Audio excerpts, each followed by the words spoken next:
Muy buenas tardes. Saludamos a todas las personas que se encuentran en este Ateneo Literario, Artístico y Científico de Cádiz. Especialmente saludamos en primer lugar a las autoridades y a las personas que han sido autoridades y nos acompañan. Por aquí entre ellos, casi por los que se encuentran cerca, José Manuel Sánchez Gey, el coronel José Manuel Sánchez Gey, el coronel Jesús Núñez de la Guardia Civil. Por allí está el comisario de policía, eso también.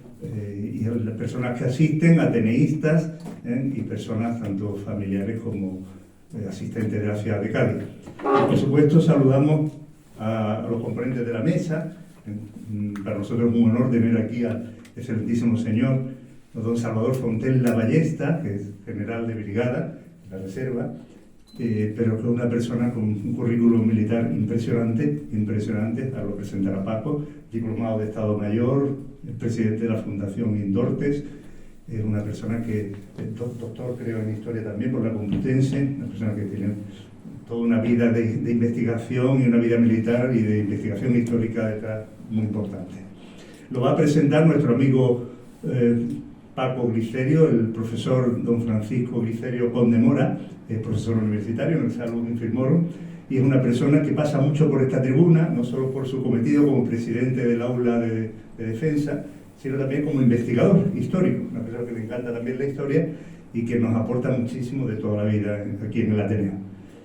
Este Ateneo, lo suelo decir para las personas que vienen de fuera, es el segundo Ateneo más antiguo de España, de 1858, el más antiguo de Andalucía. Es anterior, es más antiguo que el de Barcelona. El primero fue el de Madrid, el segundo el de Cádiz, y en una época en la que Cádiz reformaba cultura por todos los sitios. Parece que los tiempos vuelven a ser, por lo menos a nivel de conferencias y de actos de ese estilo. Hoy en Cádiz hay 5 o 6 actos en los que prácticamente hay una sana competencia en muchas conferencias, entonces nos felicitamos por ello. Pero lo que queremos agradecer especialmente la presencia del general y le agradecemos mucho tanto el desplazamiento como su referencia a presentar esta conferencia que creo que se basa o fundamentalmente tiene el mismo título de un libro que publicó ya hace tiempo y se titula La Guerra de Marruecos. De momento tiene la palabra don Francisco Glicerio. ¿Se escucha? Con la venia de la presidencia, con el permiso de vuecencia, mi general, distinguidas autoridades, coronel Núñez, coronel Sánchez Gey, comisario, gracias, miembros de la Junta Directiva, miembros también de la Hermandad de Legionarios aquí presentes, agradecimiento por su presencia. No voy a repetir porque lo que ya ha comentado nuestro vicepresidente primero, tener aquí en este segundo Ateneo más antiguo de España al general Fontella es un honor.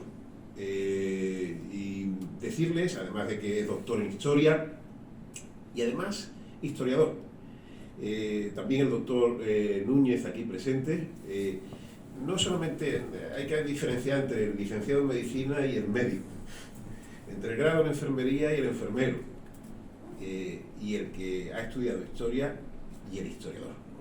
Y el general Fontella es un historiador con mayúsculas. Decirles, además de presidente de la Fundación Indortes, como ha comentado nuestro vicepresidente, el general Fontella nació en Huercal, es andaluz, nació en Huercal, Oberá, en Almería, en la provincia de Almería, en el año 1946. Ingresó en la Academia General Militar de Zaragoza en 1967, saliendo de teniente de infantería en 1971. Destacar, sus destinos más importantes han sido teniente en el tercer tercio de la Legión, en el Aaiún y Esmara, en la tercera bandera paracaidista, Aaiún y Las Palmas de Gran Canaria, ha sido capitán también en el Regimiento de Infantería Mallorca, número 13, en Lorca, Murcia, primer tercio de la Legión en Melilla, batallón de instrucción paracaidista en Murcia. Como comandante ha estado en el Estado Mayor del Mando de la Legión en Málaga, Estado Mayor de la Brigada Paracaidista en Alcalá, cuando estaba ubicada en Alcalá, destinada en Alcalá de Henares, en Madrid. Teniente coronel, fue jefe de la plana mayor de la Agrupación Táctica Málaga en Bosnia-Herzegovina y en el Estado Mayor del Mando Regional Centro en Madrid. Fue también jefe de la primera bandera paracaidista, Roger de Flor, en Alcalá de Henares. Fue también coronel con el destino de coronel, segundo jefe de la Brigada Expedicionaria en Bosnia y Herzegovina, jefe de Estado Mayor de la Fuerza de Acción Rápida, y ya como general de brigada, segundo jefe, además de ser Jebripac, fue también segundo jefe de la Comandancia General de Ceuta y jefe Jebripac de la Brigada Paracaidista. Actualmente se encuentra en situación de retiro, pero verba volan, scripta mane. Lo hablado se va, lo escrito permanece. Yo les remito a su extensa bibliografía y ha obtenido diversos diplomas militares, como les digo, autor de numerosos libros sobre temas militares, entre los que cabe destacar, por decir alguno de ellos, el Diccionario Militar Moderno y los campos de batalla del futuro, Lorca 2007, del tema, como ha dicho el vicepresidente, que hablaremos hoy, también ha escrito mucho, y además no podíamos dejar pasar en este Ateneo, que es la casa de todos, como siempre han dicho nuestro presidente y nuestro anterior presidente, esa libertad de expresión. Y tenemos primeros espadas que nos van a hablar en lo que queda de este año del desembarco de Alhucemas. Sin más, les dejo con el general Fontela.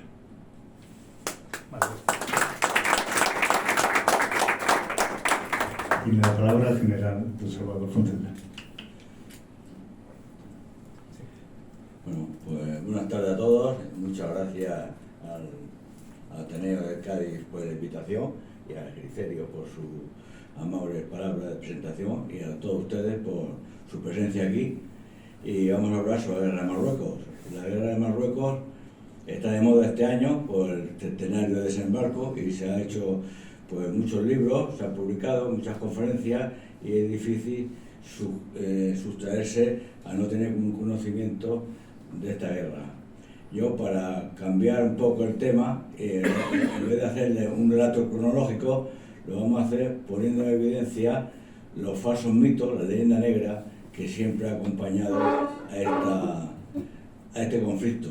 Como toda nuestra historia, pues siempre tenemos detractores y nosotros nos regodeamos muchas veces en nuestra derrota y sin embargo nunca hablamos de nuestras victorias, y esta fue una victoria, sin lugar a dudas, se cumplió la misión y muy bien.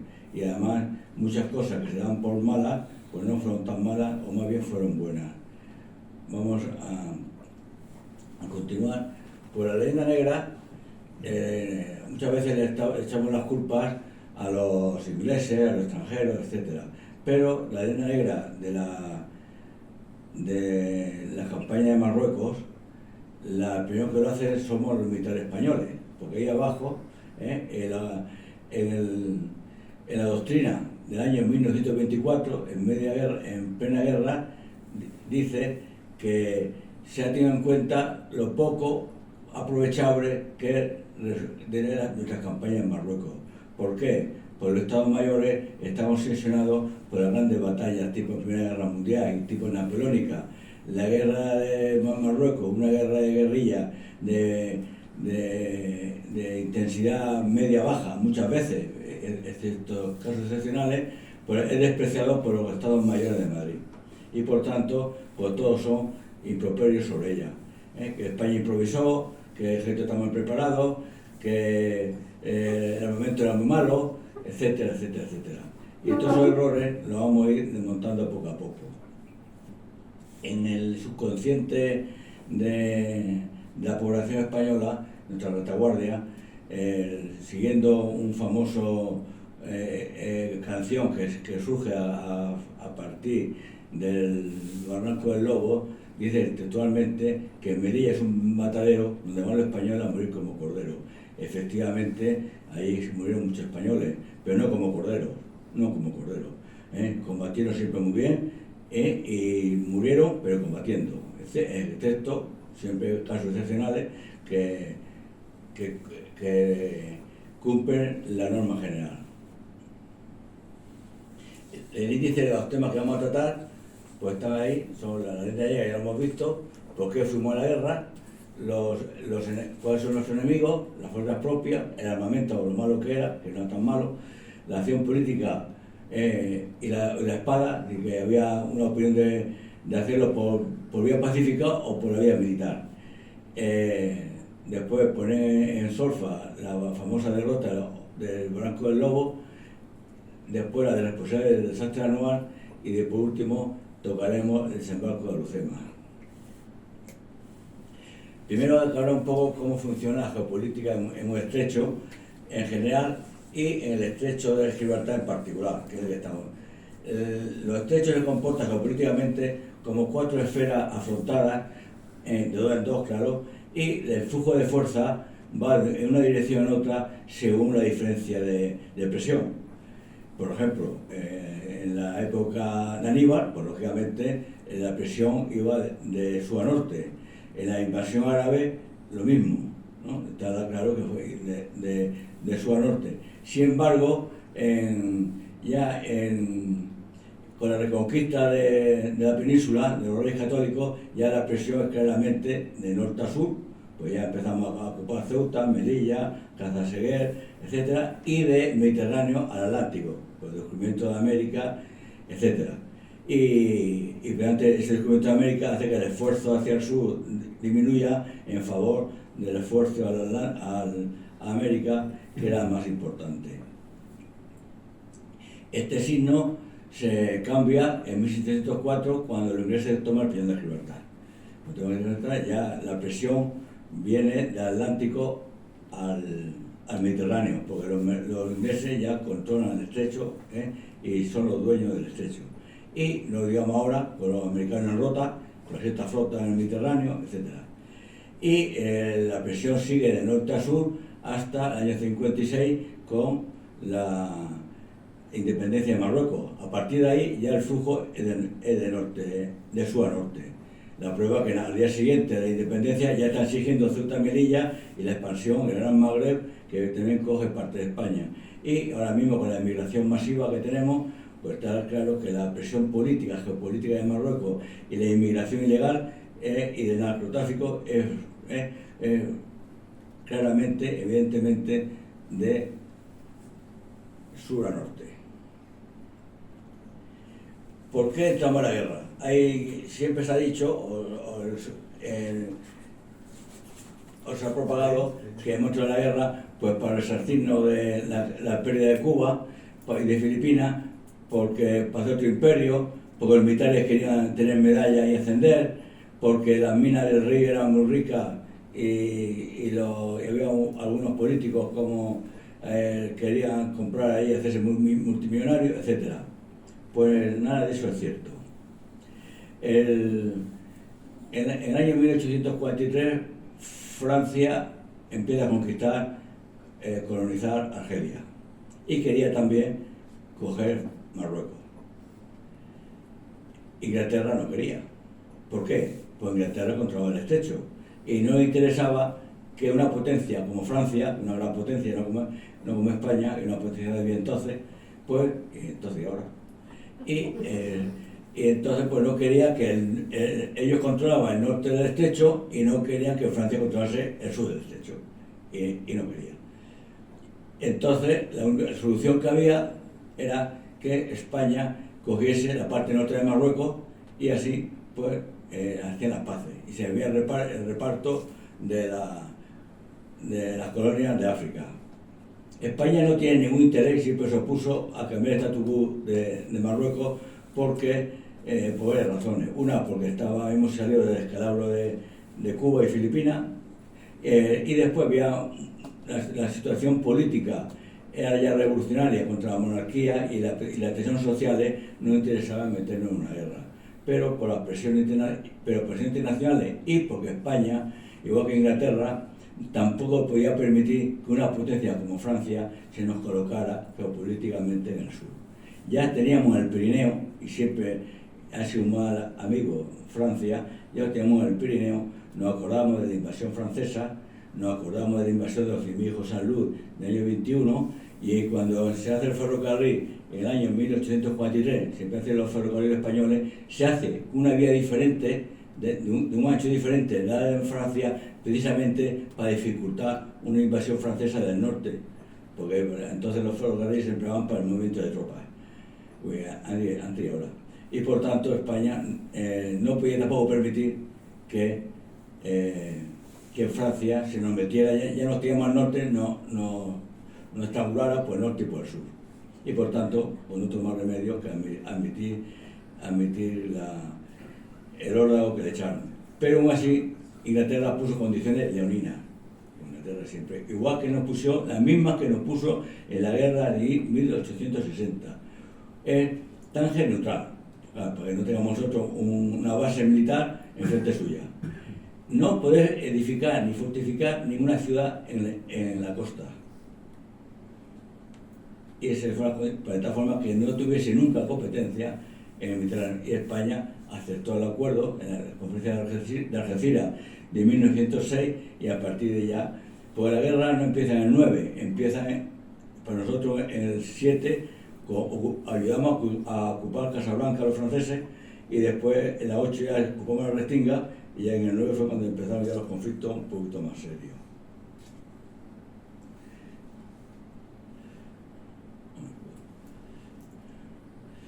Bueno, estos son los aniversarios que nos tuvimos.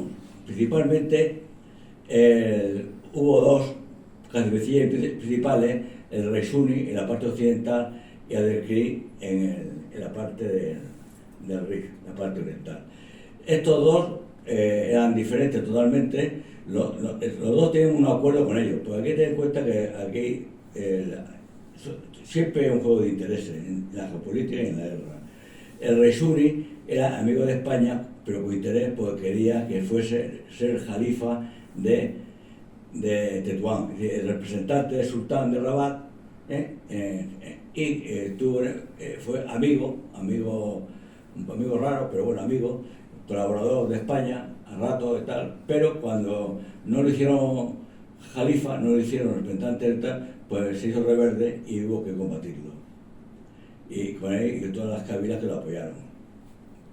La familia Adelkrim, que estaba en Alucema, era también pro-española, muy pro-española, tanto que Adelkrim y su padre fueron condecorados por España, trabajó en Melilla, el hijo del jefe era el padre de Adelkrim, un hijo estudió en bachiller en Málaga y estaba estudiando en la escuela de estudiantes de Madrid, ingeniero civil, quiso ser ingeniero militar, no se lo permitieron, estudió ingeniero civil. Era una familia cuidada. ¿Por qué? Porque ellos querían que España la apoyase para controlar las cabilas y ser el jefe de las cabilas del Rif, y la apoyara. Esto se tuerce cuando en la Primera Guerra Mundial aparece Atatürk, el nacionalismo turco.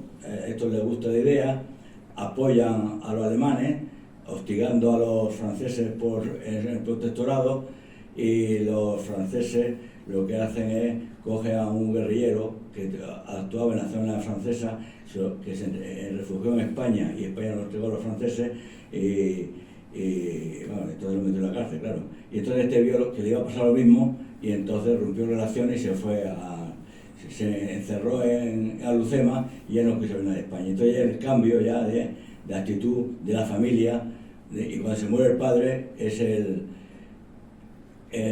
Adelkrim el que toma el mando, pues el hermano mayor, y llama a su hermano, que al fin pues son la familia lo más que puede, llama a su hermano que está en Madrid estudiando que se vaya para allá, que la cosa se complica. Otra falsedad es que el amigo Adelkrim fuese un gran guerrillero, fue un mediocre política, fue un mal guerrero, porque ellos tenían ventaja en la guerra de guerrilla, pero claro, si empieza a combatir en combates convencionales, pues ya tiene que mantener un territorio sobre el ejército español, pues fue de derrota en derrota. Tampoco fue el líder del desastre anual, que se apunta a todo el mundo, tampoco fue el líder, después lo veremos, no fue el líder. Y eso lo pilló de sorpresa él mismo. Y después dice que creó una república del rey, mentira, creó un sultanato.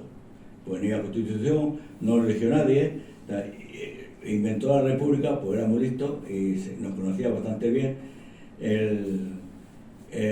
Una república para la cosa internacional, para la ONU, para para que le reconociera una potencia, Estados Unidos o Inglaterra lo reconociera, que no lo reconocieron, pero para tener una reputación internacional como si fuese un Estado democrático y moderno. Pero mandó a la familia, él y su hermano, y ya está, y no tenía constitución, y era un sultanato.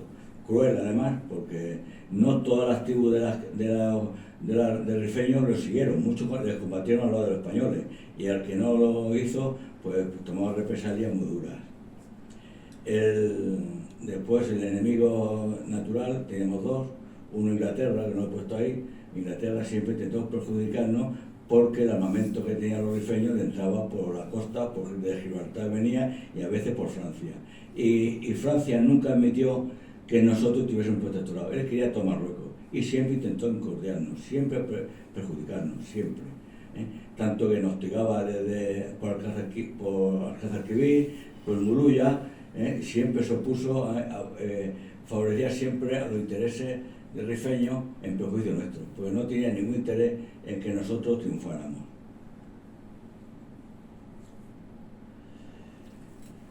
Bueno, ya ahora los continentes en general, porque estos eran los más representantes. España, pues ya hemos dicho que era partida de statu quo, no tuvo estas responsabilidades, pero no puso el gobierno, que es responsable. La guerra la hacen los políticos, el gobierno. Pues acción diplomática, acción política, acción social, propaganda, dinero, recursos, y los militares lo que hacemos es la pelea, el combate. Entonces, si no el gobierno, como no estaba de acuerdo con esta guerra, pues estuvo siempre remiso a dar dinero, siempre remiso a dar dinero. Y por tanto, eso en vez de ahorrar dinero, lo que hizo fue costar más y más sangre, porque ahorrar sangre y ahorrar dinero costó más. La idea era ilusoria, que era lo que se llama la mancha de aceite. Nosotros somos muy buenos, damos cultura, y pues, esto va calando en la población vecina y se va extendiendo con la mancha de aceite lo bueno que da el mundo occidental, la economía, la cultura, la democracia, etc.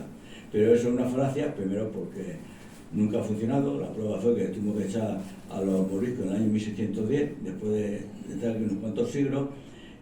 Teníamos Ceuta y Melilla en la frontera y tampoco había servido para expandir la cultura, ni la democracia, ni la economía, sigue siendo igual de cafre que cuando llegamos ahí en el año 1497, y por tanto la solución era tipo romano. La espada primero, conquistar territorio, y darle seguridad y darle En vista de esto, como el gobierno no quería gastar dinero, pues hubo muchas pausas preeleccionales políticas. Usted no haga nada y esté separado. Una de ellas, la más importante, fue la Primera Guerra Mundial, porque Francia, como estaba ya implicada en Europa y no podía seguir conquistando Marruecos francés, pues prohibió que España hiciese algo en Marruecos. Y por tanto tuvimos 4 años paraditos allí sin hacer nada, porque Francia no tenía interés que nosotros avanzáramos más que ellos. Después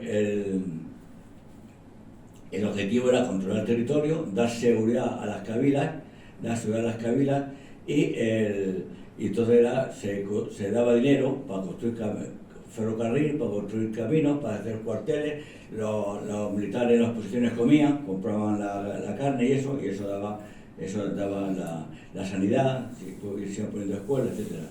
Pero había que dar seguridad al territorio, pues eso eran las posiciones, para que las cabilas enemigas no vayan a atacarle, y era un pacto. El pacto era: yo te doy seguridad y tú me obedeces, y con la seguridad yo te doy un ofrecimiento económico, sanitario, etc.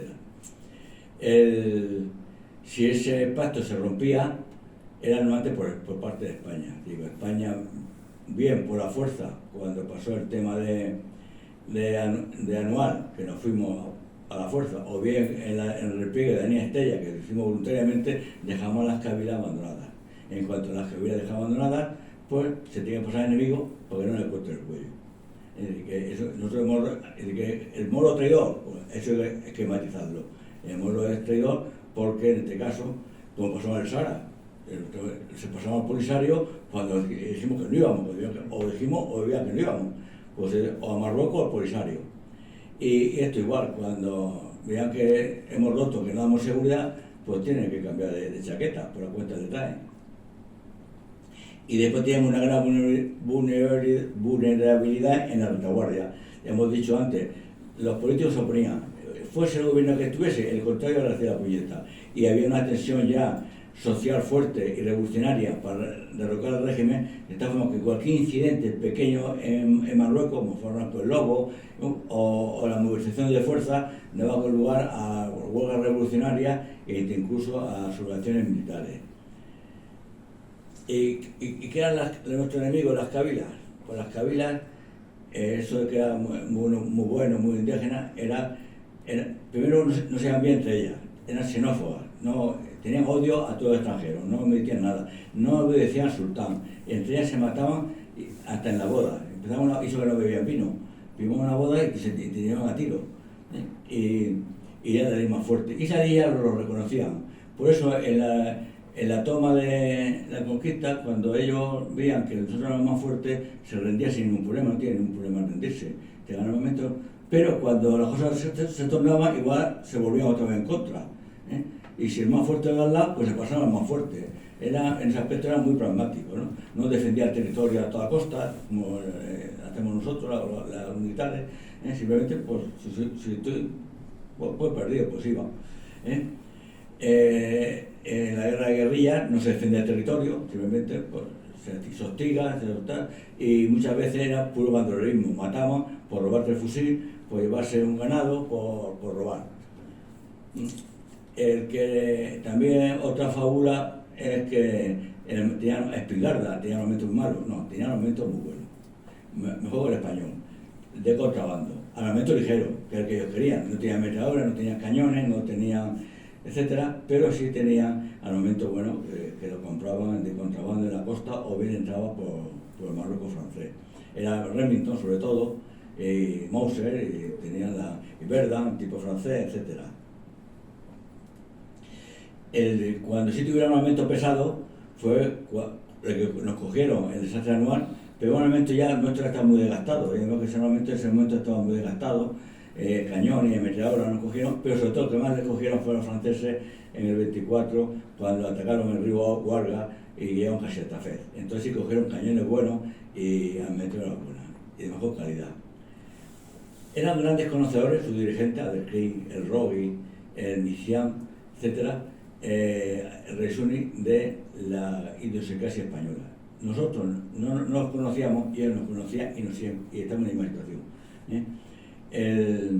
Tanto que el Rogui, por ejemplo, cuando llegaba el barco a Melilla, tenía un jinete que lo que era el periódico iba al galope a hacer guay y se lo daba para el desierto como estaban las políticas. Estaban perfectamente enterados de la política internacional y la sabían aprovechar muy bien.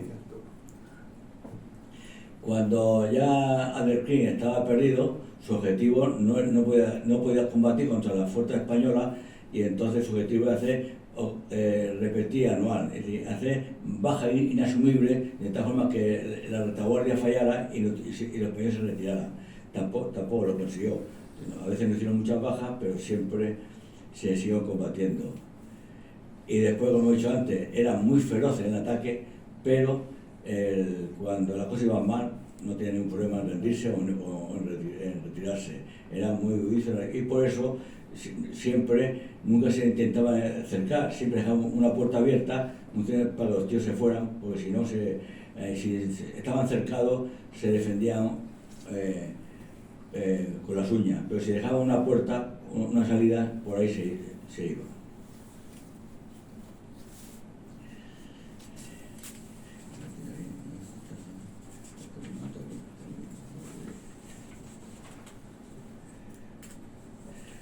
Un problema que no he dicho antes, pues España empezó la guerra con las tropas de reemplazo. Las tropas de reemplazo valen para la defensa territorial, que se lo inventa la Revolución Francesa, como sabemos, y después aquí se impone en la guerra de independencia, pero no vale para campañas coloniales, porque crea un problema, y además el sistema de reemplazo que había era no ocupados militares, como nos echaban, sino ocupados políticos, era totalmente injusto, porque venían más que los pobres. Los ricos, si tenían dinero, se salvaban, y si tenía el hijo del labrador, lo mandaba él en vez del señorito, y tampoco iba. Total, que al final las clases más desfavorecidas es la que llevaban el peso de una guerra que era, lo veía injusta, no la comprendía, y por tanto creaba problemas de la retaguardia española. Ese es uno de los grandes problemas que tuvimos con esta guerra, porque hasta que el año 1911, que llevamos 4 años de operaciones, no empezaron regulares, el primer grupo regulares, en el 11, y fuerzas coloniales, que son las que van para esta guerra, y en el año 1920, que empieza a combatir el 21, la Legión, que es fuerzas profesionales, pero europeas, y no indígenas. Y entonces que ya la guerra ya vaya a faltar más que 6 años para terminarla, en 20 años. Luego eso produjo problemas en la retaguardia, y también parte de la culpa de Leyenda Negra. Después el empleo de la policía indígena. La policía indígena se crea desde el principio. La policía indígena es misión de policía, como aquí se llama, especie de policía nacional, no es así, ¿no? Pues, y entonces esos estaban dentro de cada cabila. Cada cabila tenía esa policía que se daba el territorio y hacían de policía. Esos policías no podían ser leales si se tornaban las tornas. ¿Por qué? Porque tenían la familia allí. No podían irse con los españoles cuando se retiraban y dejar a la familia sola. Entonces rápidamente, cuando nos íbamos, se pasaban de bando directamente porque tenían la familia allí. Cosa que no ocurría con los regulares, porque las fuerzas regulares tenían la familia en las ciudades. Y segundo, los que estaban captados en la zona de Melilla combatían en la zona de Ceuta. Los que estaban captados en Ceuta combatían en la zona de Melilla. Por lo cual no había problema de esa doble lealtad, que es lo que nos pasa mismo con los moritos que tenemos en Ceuta y Melilla, en unidades allí metidas, que van a tener doble lealtad. No van a combatir contra sus hermanos a otros de la frontera, ni van a desobedecer a Muhammad, que es su líder religioso. Y que simplemente, no invento de ahora, los romanos hacían lo mismo. Las cortes legionarias de España combatían el Danubio, la de Danubio venían por acá, y así. Y la de Grecia se iba a Londres, y la de Londres se venía a Alemania, en fin, que ese está inventado de época inmemorial. Vamos a hablar de la campaña 9. La campaña 9 es una campaña muy interesante porque llevamos 10 años de una derrota fenomenal, una catástrofe que fue la derrota de la guerra de Cuba con los americanos. Pero el ejército, como ya sabía lo que venía por encima, y el gobierno se preparó para la campaña de 9 de forma excelente. Pues ahí se empezaron los procedimientos tácticos de guerra y guerrilla pioneros. Hubo operaciones modélicas. La respuesta de la movilización fue inmediata. Hay que tener en cuenta que cuando los rifeños atacan al obrero que están haciendo el ferrocarril, que es en el 9 de julio me parece, a media mañana, a las 2 horas había una fuerte columna militar de Melilla para combatir a los rifeños. Y a las pocas horas empezaron a llegar fuerzas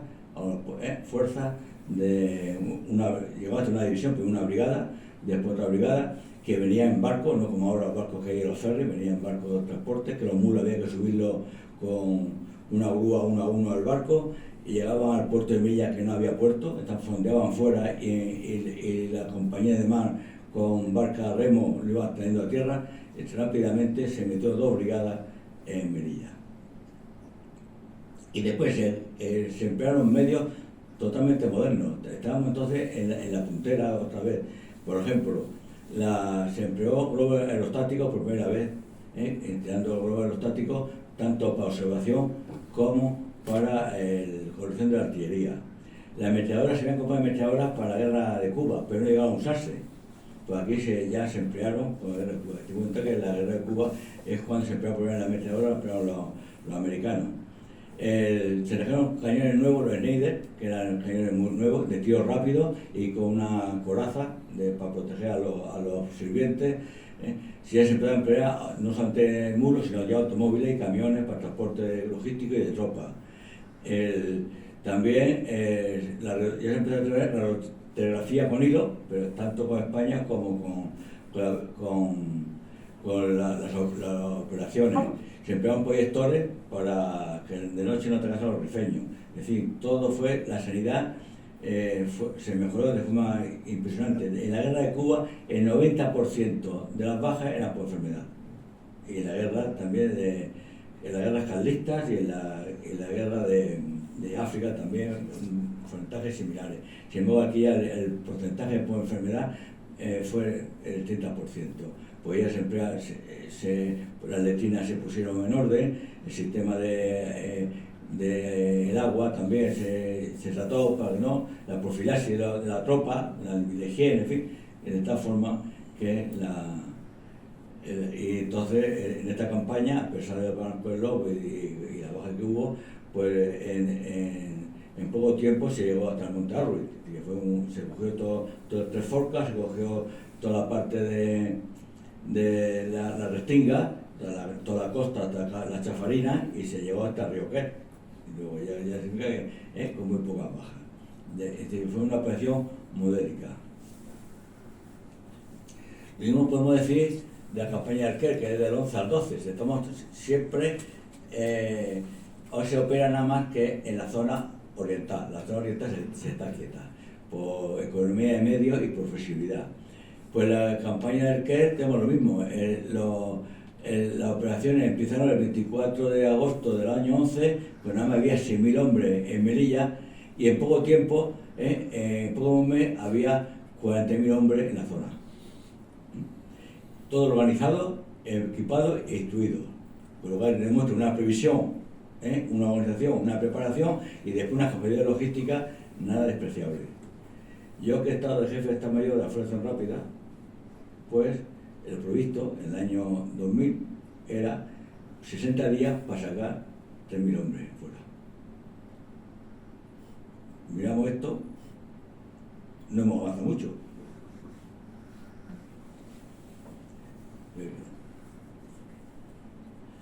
Después el Barranco del Lobo, pues que es el que produce de forma torticera la Semana Trágica de Barcelona, pues se ha considerado siempre una derrota y hasta incluso ya muchos autores, normalmente ya casi todos los autores, lo comparan con el desastre anual. Este no fue un desastre, esto es todo lo contrario. Ni siquiera fue una batalla. Esto es muy fácil de explicar. Se había avanzado por la costa, pegado a Mugurugú, por detrás de la Restinga y al Atarayón, y había unas posiciones que había que alimentarlas todos los días. Y entonces se formaban unos convoys de apoyo. Y entonces ese convoy de logístico, una unidad española, que era la brigada de Pinto, pues hacía un franqueo, se ponía franqueo fijo, se llama, ¿no? Un móvil andando ahí, que el convoy o te pone fijo, que el convoy pase y vuelva. Y eso fue lo que hizo esa brigada, se puso en ese franqueo y tuvo un combate duro porque los rifeños querían romper, en fin, no alimentar el frente para que se pudieran rendir o retirarse. Y efectivamente la brigada cumplió su misión, se estuvo quieta allí combatiendo, tuvo muchas bajas de oficiales y tropas, sobre todo oficiales, porque dando ejemplo y según los reglamentos de la época, los oficiales tenían que combatir al frente de su tropa, se ponían el primero, y además iban a caballo para ver el campo de batalla. Claro, y además también mataron al general Pinto, que fue y por tanto se consideró, hubo muchos escándalos publicitarios. ¿Cuándo? Esto fue el 27 de julio del 9. Cuando el 23 de julio de ese mismo año y ese mismo mes, el coronel Aguilar fue a dar un golpe de mano a los rifeños, se perdió por la noche, lo emboscaron, lo mataron y fue una derrota. Y sin embargo, nadie lo conoce. Eso nadie lo conoce. ¿Me hago esto? Nadie lo conoce. No, o por lo menos no lo conoce. No se ha divulgado. Pero sí que fue una pequeña descalabro, no una grande batalla, pero sí un descalabro de una columna que fue a dar un golpe y salió escaldada. Después las unidades estuvieron allí y se retiraron, no se replegaron, se retiraron a la orden. Cuando el convoy llegó, dejó las cosas y volvió a Melilla, entonces el general Marina dio orden de replegarse y se replegaron en orden, sin ningún problema, y al día siguiente volvieron al combate otra vez con la moral alta y sin ningún problema. Si la victoria o la derrota se miden si se ha cumplido el objetivo o no se ha cumplido el objetivo, y aquí los españoles cumplieron el objetivo. Luego no podemos ser una derrota, sino una victoria. Una derrota sería del otro, que no consiguieron cortar el convoy. Y puede ser menos sangrienta, pero bueno, por eso no se mide la victoria. Pero que se llamaban 9 bajas, nosotros tuvimos unas 100 bajas. Pero con Rifeño, que no están contadas, no se sabe exactamente, pero cerca de 400. Pero claro, el armamento nuestro era superior al suyo, teníamos más disciplina y tiramos con cañón y con ametralladora, y por tanto las bajas suyas fueron 4 veces superiores a la española. Es decir, cumplir la misión, no una derrota, una victoria. Si contamos 9 bajas, pues también ellos tuvieron más. Y la madera. Ahora vamos con el desastre anual. Aquí vamos a ver las responsabilidades. El primero, el rey. ¿Tú, responsable del rey? No, ninguno. El rey. Porque era un constitucional y no mandaba. Lo mandaba el gobierno. Él fritaba, pues, si había un éxito, pues fritaba las tropas, las cosas, pero no tiene ninguna responsabilidad. Eso de las cartas al otro, todas las cosas, no es cierto, porque el que mandaba era el gobierno. El general Silvestre, que era un gran general, había estado en la guerra de Cuba, había tenido 7 heridas de machete, había hecho el desembarco de Casablanca, había desembarcado en Arache, había operado en la zona occidental, era un gran jefe militar. Y ahí, pues desde la línea que tenemos ahí a la derecha azul, pegado a Merilla, pues en poco tiempo, en el año 1909, va hasta el río Almecrán, pegado ya al Rif, ya pegado a Lucena. Lo hace un éxito total. Pero entonces se le ocurre a alguien operar ahí más vez en la zona oriental y en la zona occidental. Tenemos al gobierno, al alto comisario general Berenguer, y después operando en la zona occidental, atacando al rey Suni, y ahí está el Tomás Berenguer, y la zona occidental ha hecho este avance. Pero cuando hay un gran avance, hay que reforzar el territorio con más fuerza, porque da más seguridad a las cabilas que se han hecho sumisas. Entonces, la línea de contacto es más grande, con más posiciones.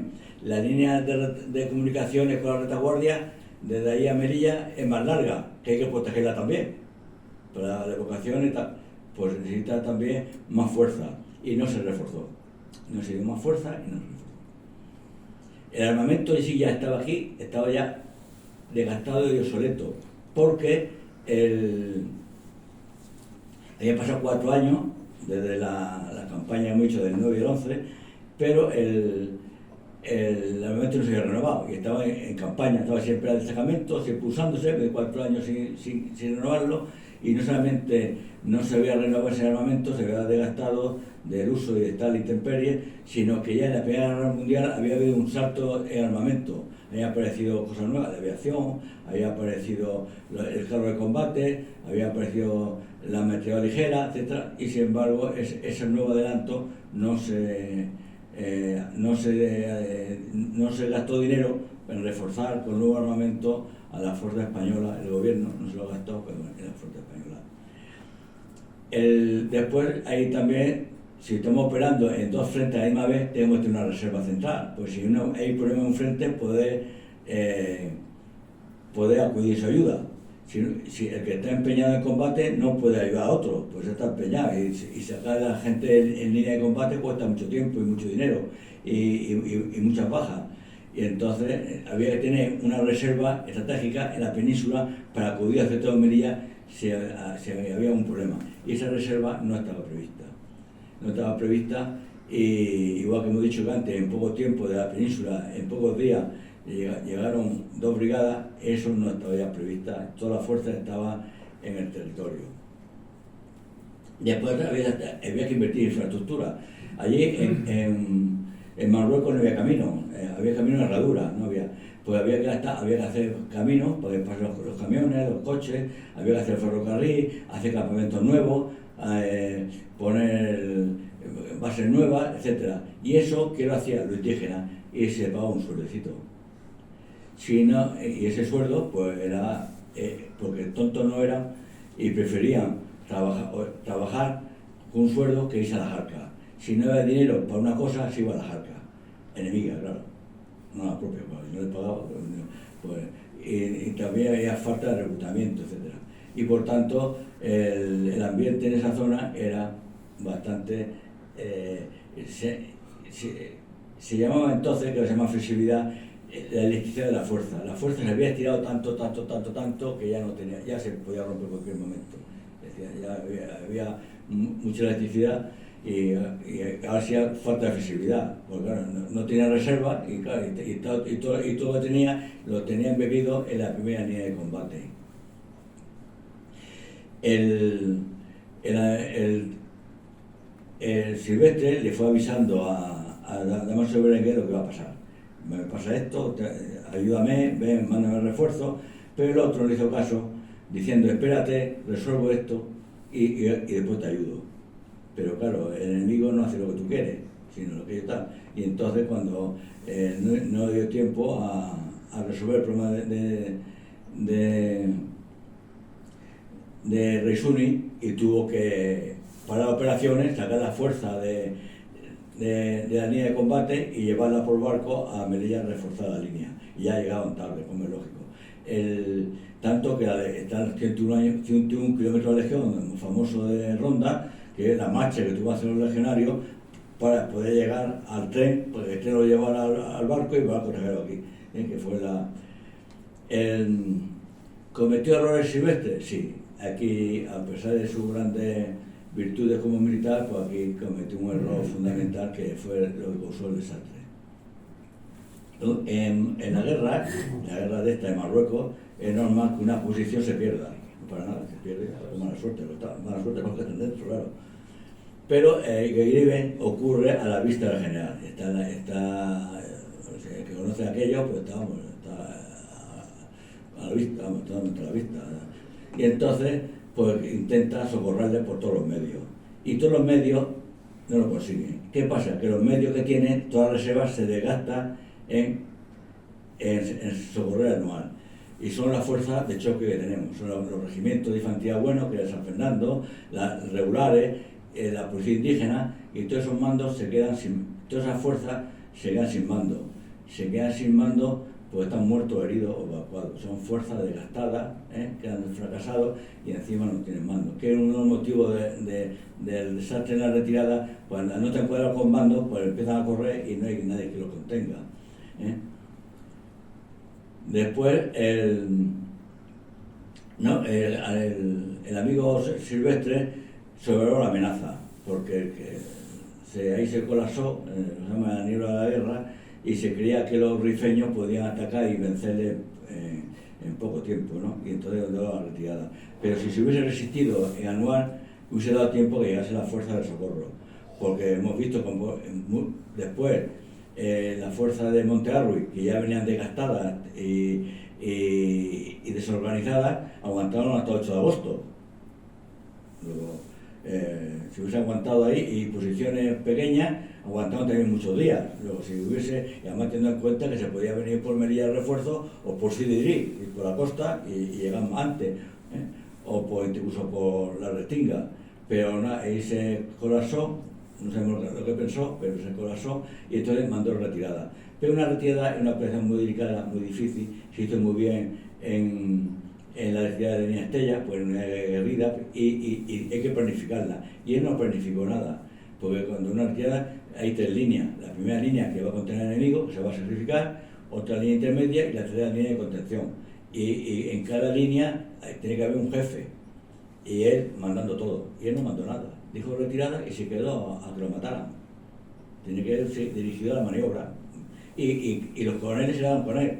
Y cada coronel tiene que elegir una línea. Pero es inconcebible, un tío con esa experiencia y con esas calidades, pues se ofuscó y se le vino el mundo encima y reaccionó muy mal.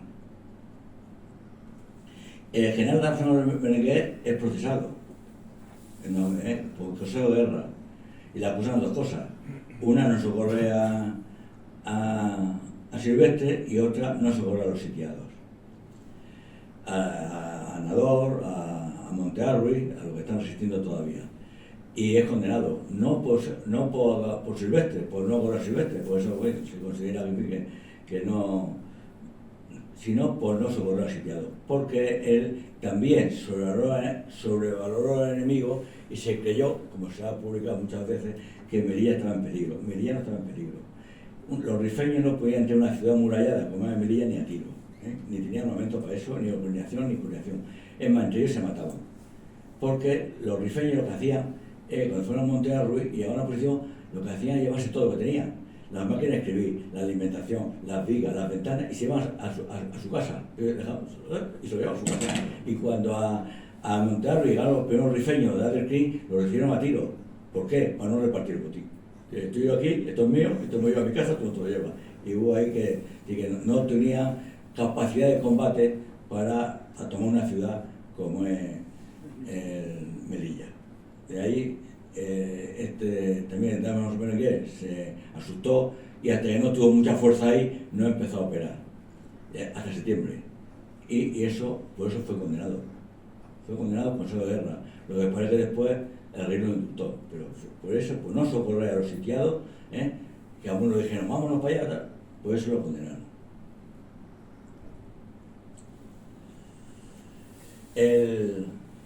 La reacción, cuando ya se hizo llegamos tardamos desde el año 9 al año 11 para llegar de Melilla a Río Quer. Pues cuando ya España decide reaccionar al desastre anual, empieza el 27 de septiembre y el 22 de diciembre vamos a llegar aquí. Antes ya habíamos tardado 3 años, ahí en poco más de 2 meses habíamos recuperado todo lo que se había perdido. La mitad se había perdido, pero vamos, hasta el río Quer. Lo cual demuestra la incapacidad que tenía Adelcrín de oponerse en combate convencional, defender el territorio ante una flota española. Adelcrín comete también 2 errores, dos faltas de apreciación, a lo mejor justificables, pero una es, si le hemos dado una paliza en el anual hasta la muralla de Melilla, esto no vuelve más. Una paliza, no matamos, esto no vuelve. Además, de forma cruel, ¿no? Pues estos eran crueles porque era una forma de guerra suya. Las palizas que le hemos dado, esto no vuelve. Pues se equivocó. Volvimos. Y en Estella lo mismo. Voluntariamente nos fuimos desde Sagüen a Ceuta, prácticamente a Tetuán. Fue una retirada organizada, pero retirada al fin y al cabo, con 3.500 bajas. Aquí nos costó en el anual 9.500, en la retirada de Estella 3.500, no nada más, no, 1.500. Y entonces pues dijo, pues también estos se han retirado, lo que le ha costado llegar hasta Sagüen y ahora se retira, estos no vuelven más. Entonces claro, ahí se envalentonó y se creyó que se podía resistir como Estado independiente, como un sultanato independiente, y se equivocó, porque después volvimos precisamente al desembarco de Alucema. Que fue el desembarco de Alucema, ya estaba identificado el año 1908 como el centro de gravedad de la zona rifeña, tanto que la familia del Crin queríamos que desembarcara a Madrid, y no nos preocuparon que nosotros tal, lo que pasa es que España no nos sirvió. ¿Pero por qué quería? Pues porque iba a ser el jefe. Esto llega, me ayuda y yo me hago el jefe de todo esto y ya. Pero era una operación muy complicada porque teníamos ya la experiencia en la Primera Guerra Mundial de desembarco de Galípoli, donde los franceses y los ingleses tuvieron un gran fracaso, mandado por Churchill, que era el que mandaba aquello, y un gran fracaso ante los turcos, y por tanto era una operación que usaban los estados mayores y los gobiernos por muchos resquemores, ¿no? La fuerza fue combinada y conjunta. Combinada quiere decir que fue con Francia, y conjunta que hubo mar, aire y tierra. Lo importante aquí era conseguir la sorpresa, ¿no? Y entonces el terreno más fácil para hacer desembarco era Alucema. Alucema, tenía buenas playas, y encima tenía el peñón de Alucema, que de ahí la artillería podía ayudar a desembarco. Pero en vista de la gran preparación que había allí, que todo estaba preparado ahí para desembarco, se decidió sorprenderlo desembarcando en Morro Nuevo. El Morro que estaba donde estaba Alucema prácticamente, ¿no? Entonces no existía. Alucema era una hija de Marte, se produce porque ahí se empieza una base militar y al final se convierte en ciudad. Y ahí además las unidades de desembarco hacen varios ensayos. Yo sabía que íbamos a desembarcar, estratégicamente no se podía conseguir la sorpresa, pues la concentración de fuerzas que había en Ceuta y Melilla, pues no era, pero no sabían dónde iba a ser, se imaginaban lógicamente que iba a ser Alucema, en la bahía. Y entonces los vascos hicieron varios amagos, en Sididrí, en varios puntos, con lo cual no pudo traer fuerza de toda la costa hasta que no estaba seguro donde se desembarcaba. Se desembarca en la zona del Morro Nuevo, y ahí pues hasta que no se ha hecho el desembarco ya tarda 3 días en entrar fuerzas rifeñas para poder sofocar el desembarco, que ya no lo consigue ya. Sin embargo aquí no se consigue dominar el Crin enseguida por culpa del gobierno, porque 2 veces manda a operar la ofensiva para negociar con Aderquí. Y Aderquí lo que hace es negociar para ganar tiempo o poder recuperarse, pero no, y al final hay que entrar, como siempre, en mano militar para conquistar el corazón del Rin, que era Asdir, que es la bahía de Alucema. Ahí tenemos, también se ha hecho mucha propaganda que este desembarco no se ha hecho si no ha sido por Francia. Pues no es cierto. Pues primero, pues España, en Casablanca desembarcaron los franceses y los españoles. Los franceses no consiguieron superar la muralla porque sus escaleras eran pequeñitas, no alcanzaban la muralla. Y fueron los infanterías marinas españolas las que superaron la muralla, pues la escala era más larga que la francesa. Después hemos hecho ya el desembarco de Sididrí y el desembarco de Guadalao y el desembarco de Alcazaseguer, que estuvo Franco mandando la fuerza de desembarco, y que España tenía experiencia en desembarco, no esta entidad, pero sí teníamos esa antecedente. Lo que fue apoyo político, pero ese apoyo político fue costoso, porque ya cuando Francia ya quiere negociar un desembarco, ya estaba tomada la decisión de que se va a desembarcar. Y por culpa de Francia se retrasó, en vez de hacerlo en verano, que iba a ser mejor tiempo, se hace septiembre, como cuando el tiempo había cambiado, ya hacía más corriente y peor oleaje, se hizo con la excusa de que había tenido un problema en el Líbano con los sucores y tenía que mandar fuerza allí atrás. Pero no sé por qué, porque aquí no desembarcó ni un solo infante de francés. Pues mandarse fuerza. Y de los 166 barcos, 66 aviones de guerra, 6 eran franceses. De 44 barcos de guerra españoles, 8 eran franceses. No desembarcó ni un solo infante francés. Y el día 9 fue el desembarco y el 9 se fueron para Francia y ya no volvieron. Porque se veía diciendo que el desembarco se hizo gracias a Francia, pues es lo que se dice. Total, que fue un éxito, pero no se explotó el éxito. El gobierno no permitió explotar el éxito de ese desembarco y se hubiera terminado la guerra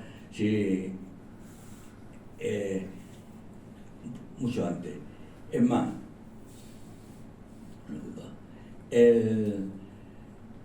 ¿por qué el desembarco de Alucema sale tan bien? Es una diferencia cuando el jefe del gobierno es el jefe de operaciones. Cuando el jefe de gobierno manda a un procónsul a una misión, tú ves y conquista América, bueno, mete con 2 soldados, 10 duros, no hay ningún problema. Estos son problemas, para darte dinero, medios y tal. Pero cuando es el jefe de gobierno el que hace la operación, no le falta de nada. De nada. Le pasó, por ejemplo, en 1860 a O'Donnell. ¿Quién mandó la guerra de África? O'Donnell, presidente de gobierno. Pues no le faltó de nada. De nada, de nada. Y al mismo Primo Rivera, pues todo para él. Dinero y tal, lo que hiciera falta. Compramos barcas, compramos hortazas. No hay dinero. Aviones, lo que queráis. Tal. Eso es la diferencia, claro, de hacerlo uno propio o encargarle a otro que lo haga. Ya para terminar, pues unas conclusiones políticas, lo hemos comentado, fue una misión impuesta internacionalmente, fue una política vacilante y cicatera del gobierno. Si se hubiese puesto los medios necesarios de primer momento, le hubiésemos ahorrado tiempo, mucho dinero y mucha sangre. La oposición revolucionaria estaba en marcha y la prueba que lo derribaron al final. La misión se cumplió y después las cooperaciones son valiosas, porque aquí, ¿qué ha pasado con Afganistán? Con la OTAN y los americanos. ¿Han pacificado Afganistán? No, padre. Nosotros sí. Los franceses empezaron antes que nosotros, o la misma vez, y terminaron en el año 33, y era una zona más pacífica, mucho más tranquila. E Irak, lo mismo. ¿Qué hemos hecho en Irak? La OTAN. Pues no ha hecho nada. Y nosotros, sin embargo, esta misión la cumplimos. Después no se pueden quejar. Solamente había en la zona occidental ciudades, Tetuán, Tánger, Larache y Arcila, y Alcazar.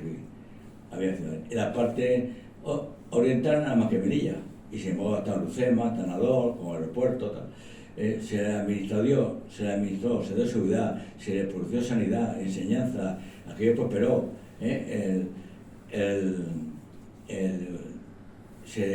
Al final obedecieron al gobierno español y por tanto al sultán, porque no se combatía contra el sultán, sino a favor del sultán, porque eran rebeldes del sultán. Y ahora, sin embargo, los marroquíes celebran anual como si fuera una victoria del ejército marroquí. El ejército marroquí estaba combatiendo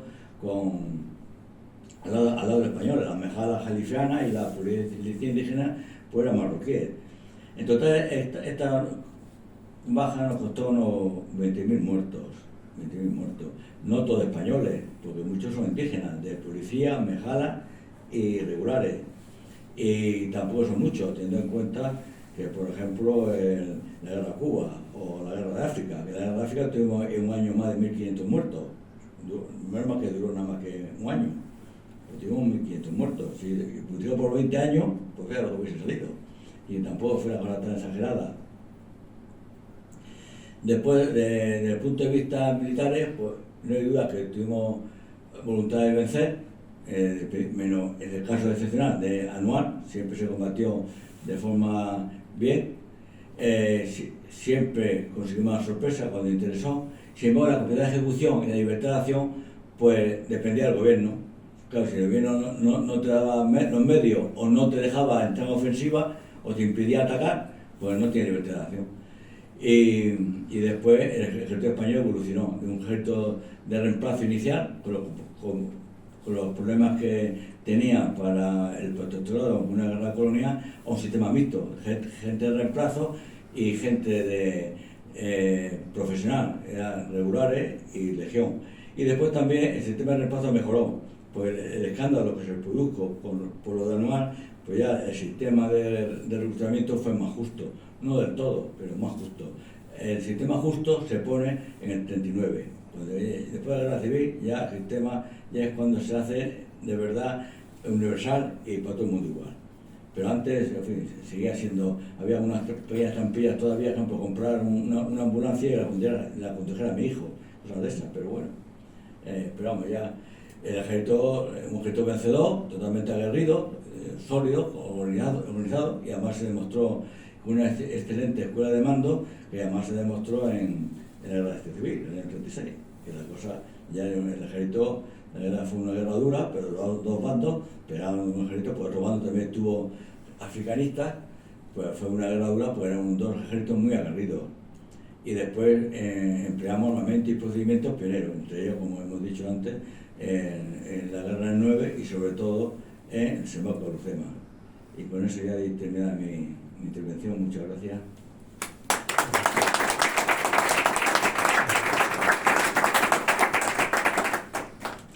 Muchas gracias, general Salvador, por la brillante e ilustradora conferencia. A los que solo hemos hecho la mili y un poco medio enchufado, pues la verdad es que la cantidad de variables que se mueven aquí, ¿no? Y la cantidad de determinantes de todo tipo, ¿no? Sociales, económicos, religiosos, históricos, bueno, es enorme, ¿no? Lo que se mueve en una guerra, y más en esta secuencia de conflictos de 20 años, cerca de 20 años, una barbaridad, ¿no? Tenemos unos minutos, 10 minutos, por si que hay alguna pregunta, algún coloquio corto, por si quiere hacer alguna pregunta o alguna matización. Sí, Jesús. Sí, yo, debo felicitar, por supuesto, a nuestro conferenciante, a nuestro general, por este tema, porque además ha tocado, se podía hablar muchísimas horas de las campañas de Marruecos de 1909 hasta que en 1927 termina ello. Hay dos cosas muy concretas, además el subtítulo suyo de la conferencia dedica a ello, pero a mí me gustaría que había una cosa que hay que pudiera darnos su opinión ahí personal. Es cuando hay la reunión de Bentier, la reunión donde Primo de Rivera se reúne con los jefes de las columnas militares, porque al principio la idea de Miguel Primo de Rivera era otra. Además, Miguel Primo de Rivera, jerezano, aquí es muy conocido y muy querido en esta tierra, sigue conservando, aun a pesar de todos los males, ahí por haber su estatua montada a caballo en la ciudad de Jerez, ahí de ello. Hubo una idea magnífica, pero errónea, porque los ingleses nunca van a conseguirlo, de que nosotros cedíamos una parte y nos quedábamos, y nosotros recuperábamos Gibraltar. Los ingleses nunca iban a hacer, por supuesto, ese tema, porque no estaban dispuestos, y como muy bien ha dicho al principio, el tema de Gibraltar. Pero hay una cosa que yo creo que es importante también ahí, a la hora de saber la opinión, ¿no? En 1923, septiembre, que recordar, es cuando se produce el golpe de Estado, o el pronunciamiento, pues una cosa de Miguel Primo de Rivera, que era capitán general de Barcelona, de Cataluña, cuando entonces se produce el cambio. Efectivamente, yo estoy totalmente de acuerdo que el tema de 1921, y no es el tema militar, es el tema político, porque la verdad que hay que ver, y cualquiera que se meta en internet vea la sucesión de gobiernos políticos, de ministros, de etcétera, que hubo, es que, o sea, lo que es increíble es que antes no ocurriera ninguna cosa. Se hizo 1909 bien, 1911, el Caire, 1913, todo eso estuvo bien. El parón de la Primera Guerra Mundial sí que se notó, y es cierto. Yo agradezco que lo hayas dicho, mi general, porque normalmente en las conferencias no se suele hablar de ese tema, pero sí me gustaría que hay una cosa que pudieras explicarnos, o pudieras decir por lo menos, y es que si no hubiéramos visto el pronunciamiento militar de Miguel Primo de Rivera, que fue gobernador militar también aquí de Cádiz, de 1923, es cierto que luego degeneró la política hacia otros lados con el paso del tiempo, ¿no? Al principio la idea de Primo de Rivera lo convence en una serie de mandos militares, no eran de generales, porque Varela era comandante, creo recordar, en aquel momento, Franco Beroca, teniente coronel. Cuando tienen la reunión, cuando él se enfrenta realmente ante los mandos africanistas que hay ahí, es cuando se empieza a cambiar completamente y terminamos desembocando en lo que has contado, que ha sido el desembarco de Alhucemas de 1925, que consiguió la victoria. Y además explicaba una cosa, ha hecho una cosa que está muy bien. Y, no los que hemos estado ya destinados, yo también he estado varios años destinado en Melilla, he podido recorrer toda aquella zona y Ceuta también. Nuestros amigos marroquíes, nuestros amigos rifeños, tienen una idea que evidentemente es: yo no voy a enfrentarme contra el fuerte, si este es el que gana, me voy yo con el que gana, y yo para qué voy a mejorar, porque mis problemas y mi solución otra, ¿no? Y lo has explicado bien y lo has dicho muy acertadamente ahí del tema. Pero como no has hablado nada del cambio político que hay en el gobierno de España, que es importante, porque si no se puede explicar ahí, por lo menos tienes una impresión o una opinión sobre lo que supuso realmente ese, más que el golpe de este movimiento de Miguel Primo de Rivera en septiembre de 1923, ese cambio que hay en la política que lleva el desembarco de Alhucemas, la que estamos en el centenario, que por desgracia nuestro gobierno equivocadamente ha decidido no celebrar. Sabes que con el Ministerio de Defensa en general estaba previsto, llevaba años preparándose unas jornadas que íbamos a hacer sobre el tema del desembarco de Alhucemas, que se cumple en septiembre, se cumplió el centenario precisamente de ello, cuando además nosotros éramos protectorado de Marruecos, igual que el francés, estábamos a favor de toda la jerarquía marroquí, precisamente éramos su brazo armado, su brazo pacificador, y los que eran rebeldes eran los rifenios, que estaban contra, que además lo has dicho muy bien, porque además es verdad, Abdelkrim quería ser el sultán, quería ser, no era solo la República del Rif. ¿Cuántos libros se pueden escribir realmente? Y hablando con historiadores realmente sobre el tema, ¿no? Y lo has hablado bien del tema. Me gustaría dejar si nos puedes decir algo sobre esa reunión que hubo en 1924, donde para mí, mi opinión personal, puedo estar equivocado, pero Miguel Primo de Rivera, ante la exposición, vamos a decirlo con esa palabra suave, que le hacen los mandos militares de la época de distintas unidades, es cuando cambia completamente y se olvida ya del plan que había de abandono, del tema que se iba a hacer del protectorado, y realmente se hizo la contraofensiva, que fue lo que nos llevó al desembarco de Alhucemas en este centenario. Pues mi valoración es diferente, porque, bueno, bien está muy explicado, lo cuenta Franco, ¿no?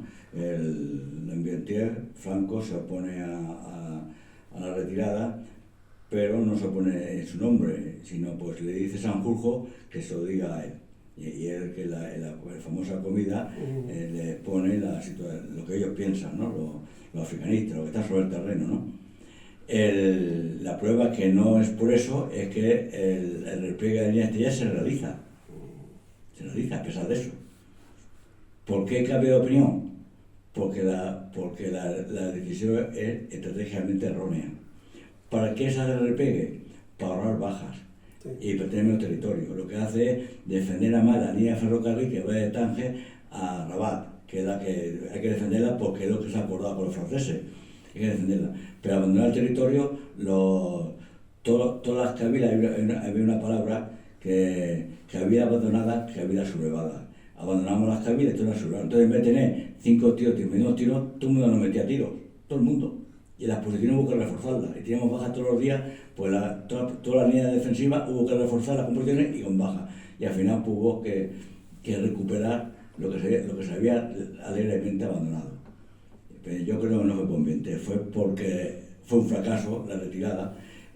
La retirada fue un éxito táctico, pero estratégicamente fue un error. Y se dio cuenta y hubo que rectificar. Después hay que tener en cuenta que en 20 minutos o 50 minutos no se puede hablar de 20 años de guerra, ¿no? Y que no es guerra, porque guerra es una palabra polisémica, ¿no? Polisémica, la guerra en teoría es cuando un estado declara guerra a otro, pero también cuando hay combate se llama guerra, ¿no? Porque la campaña no la llevaba el ministro de la guerra, lo llevaba el ministro del Estado, porque es una cosa política. Y el ministro de la guerra, que estaba el amigo Weiler, el general Weiler, dimite cuando se entra en lugar, porque resulta que con él no contaban para nada, pues como no estábamos en guerra con el Estado marroquí, que es una cosa de guerrilla, de moralista, lo llevaba el Ministerio del Estado. Esa es y después que es triste que no podemos celebrar Nueva Tolosa ni desembarco de Alhucemas y los marroquíes celebren el Anual, ¿no? Pero bueno, es lo que tenemos. Y no nos puede echar la culpa todo a Sánchez, ¿eh? Bueno, nada más. No, ya ha dado otra conferencia del coronel. Se lo sabe todo. Bueno, alguna pequeña intervención más, porque estamos sobre la hora. Yo siempre siento curiosidad, porque no pertenezco al mundo militar, pero me gusta mucho. Usted parte casi de la corona. Las órdenes se reciben del gobierno.